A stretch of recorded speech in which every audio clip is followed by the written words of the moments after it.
Hello everyone. तो आज के वीडियो में हम लोग कुछ ग्रेविटेशनल पोटेंशियल एनर्जी के न्यूमेरिकल्स देखेंगे।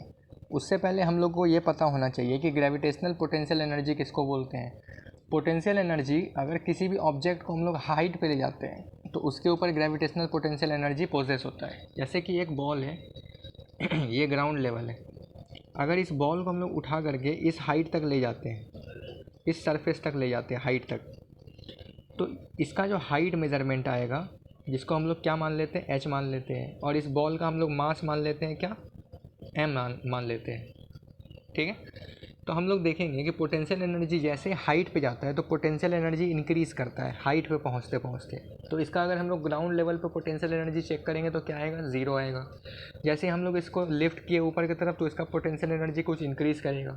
अब हम लोग इसका अगर माना जाए, अगर हम लोग इसका डेरिवेशन करते हैं या फॉर्मूला निकालते हैं तो कैसे पता चलेगा तो पहली बात, हम लोग को हाइट दिया रहेगा, मतलब कि अगर ग्राउंड लेवल पे है तो इसका हाइट कितना रहेगा, तो इसको हम लोग h1 मान लेंगे। तो h1 में इसका हाइट कितना होगा, ज़ीरो कुछ होगा।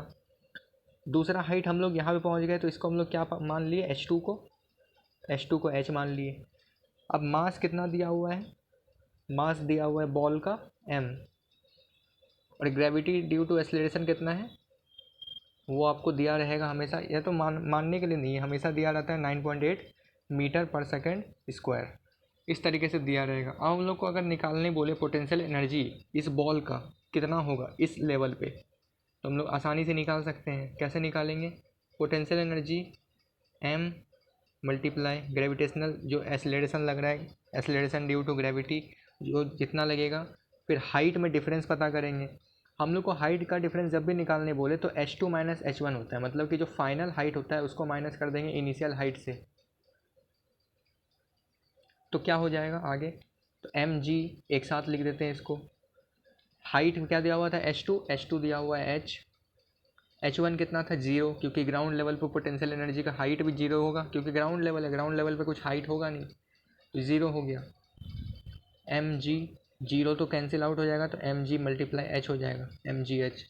तो इससे हम लोग क्या पता चलता है, पोटेंशियल एनर्जी, अगर ग्रेविटेशनल पोटेंशियल एनर्जी पूछा जाए तो उसका हम लोग फार्मूला निकाल सकते हैं एम जी एच।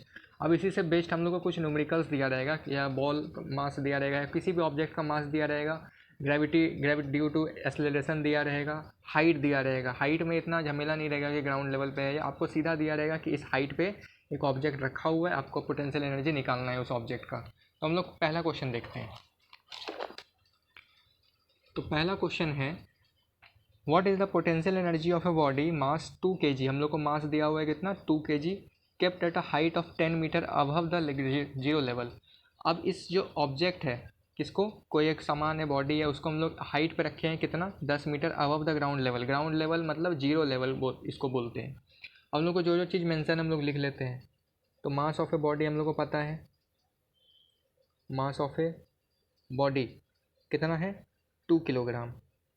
दूसरा चीज़ हम लोग को क्या पता है, हाइट पता है, कितने हाइट पे उस बॉडी को रखा गया है, तो वो है 10 metre above the ground level. हम लोग को क्या दिया हुआ, और एक्सेलरेशन ड्यू टू ग्रेविटी जिसको जी बोलते हैं, वो कितना दिया हुआ है, 9.8 मीटर पर सेकंड स्क्वायर। अब हम लोग को निकालने क्या बोला है, what is the potential energy. Potential energy का अभी हम लोग फार्मूला डिराइव किए, कैसे क्या निकाला जाएगा, तो एम जी एच, मास दिया हुआ है, मास मल्टीप्लाई, मास कितना है 2 kg, acceleration due to gravity कितना है 9.8 मल्टीप्लाई, हाइट दिया हुआ है 10 मीटर।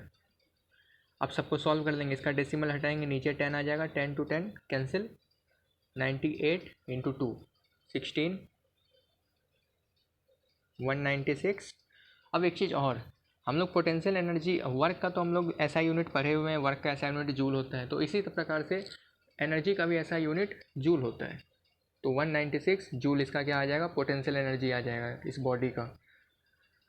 अब नेक्स्ट क्वेश्चन देखते हैं कि एक पोटेंशियल एनर्जी निकालना है, किसका, मास ऑफ 10 किलोग्राम, नहीं, पोटेंशियल एनर्जी आपको दिया हुआ है, इंक्रीज़ कर जाता है 5000 से। अब इसको पहले समझेंगे कि कैसे। किसी ऑब्जेक्ट का मास है 10 kg, एक ऑब्जेक्ट है, कुछ भी मान लिया जाए, उसका मास कितना दिया हुआ है, 10 kg दिया हुआ है।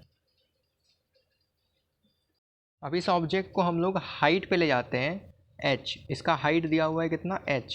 अब हम लोग को वैल्यू पता करना है h का। अब किसी भी पोटेंशियल एनर्जी यहाँ पे दिया हुआ है एक ऑब्जेक्ट का, वो है 5000 जूल, मास 10 kg, हाइट हम लोग को पता करना है। तो सेम इसी प्रकार से हम लोग निकाल सकते हैं। कैसे निकालेंगे? तो पी का फॉर्मूला क्या होता है? m×g×h होता है। तो हम लोग को पोटेंशियल एनर्जी पता है। अब पोटेंशियल एनर्जी यहाँ लिखा हुआ है increases by 5000 joule. Increases by 5000 joule मतलब कि कोई ऑब्जेक्ट ग्राउंड पे पड़ा हुआ है, उस ऑब्जेक्ट को, मतलब एक बॉक्स है, उसको ग्राउंड पे पड़ा हुआ है, तो उसका पोटेंशियल एनर्जी 0 है। और उसी बॉक्स को हम लोग हाइट पे ले गए, मतलब कुछ इतना दूरी पे ले गए हाइट में, तो उसका पोटेंशियल एनर्जी इंक्रीज़ कर गया 5000 से, मतलब 0 से ये 5000 जूल एनर्जी इंक्रीज़ कर गया। तो यही चीज़ इसका मतलब होगा। इस ऑब्जेक्ट का वज़न दिया हुआ है 50 किलोग्राम, नहीं 10 किलोग्राम है, ठीक है। अब आगे हम लोग सॉल्व करते हैं। पोटेंशियल एनर्जी कितना है? 5000 जूल है। मास हम लोग को कितना है? दिया हुआ है 10 किलोग्राम। ग्रेविटी कितना है? 9.8 मीटर पर सेकेंड स्क्वायर। हाइट हम लोग को पता करना है। अब सब चीज़ को, एच को छोड़ के सब चीज़ को इधर ले आते हैं, तो ये आपस में मल्टीप्लिकेशन में इधर ले आएंगे तो ये डिवाइड में चला जाएगा। 5000 डिवाइडेड बाय 10 मल्टीप्लाई 9.8, इसका डेसिमल उड़ाएंगे, ऊपर आ जाएगा 10, 10 कैंसिल आउट हो जाएगा। 5000 बाय 98 इक्वल टू एच। तो एच का वैल्यू कुछ समथिंग 9 5 45, मतलब कम से कम 51 पॉइंट कुछ आएगा, 51.02 जूल, नहीं मीटर, क्योंकि हम लोग को हाइट निकालना है। तो हाइट हम लोग को किस में निकालने बोला गया है? मीटर में निकालने बोला गया होगा। तो इतना मीटर हम लोग का हाइट आएगा। अब तीसरा क्वेश्चन देखते हैं। ये थोड़ा ट्रिकी क्वेश्चन भी बोल सकते हैं इसको, लेकिन उतना ट्रिकी भी नहीं है, आसान टाइप का ही है। अब किसी एक ऑब्जेक्ट का हम लोग को मास दिया हुआ है 12 kg, is at a certain height above the ground. अब उसको कुछ, मतलब कि हाइट पे रखा गया है ग्राउंड से ऊपर। If the potential energy of an object is 480 joule. अब किसी एक ऑब्जेक्ट का हम लोग को दिया गया है पोटेंशियल एनर्जी जो है 480 joule. Find the height at which the object is with respect to the ground. हम लोग को सेम हाइट निकालना है, मतलब सेम पिछले वाला क्वेश्चन की तरह ही है, इसमें ज़्यादा ट्रिकी कुछ नहीं था। सब चीज़ जो जो दिया हुआ है गिवन, वो सब लिख लेते हैं। तो mass of an object is equal to 12 kg, और क्या दिया हुआ है? पोटेंशियल एनर्जी दिया हुआ है, कितना है? 480 joule. Acceleration due to gravity G कितना दिया हुआ है? 10 लेने के लिए सर बोला हुआ है। तो पी इज इक्वल टू होता है mass into acceleration due to gravity into height. पी हम लोग को पता है 480 जूल, मास हम लोग को पता है 12 kg, acceleration due to gravity भी पता है।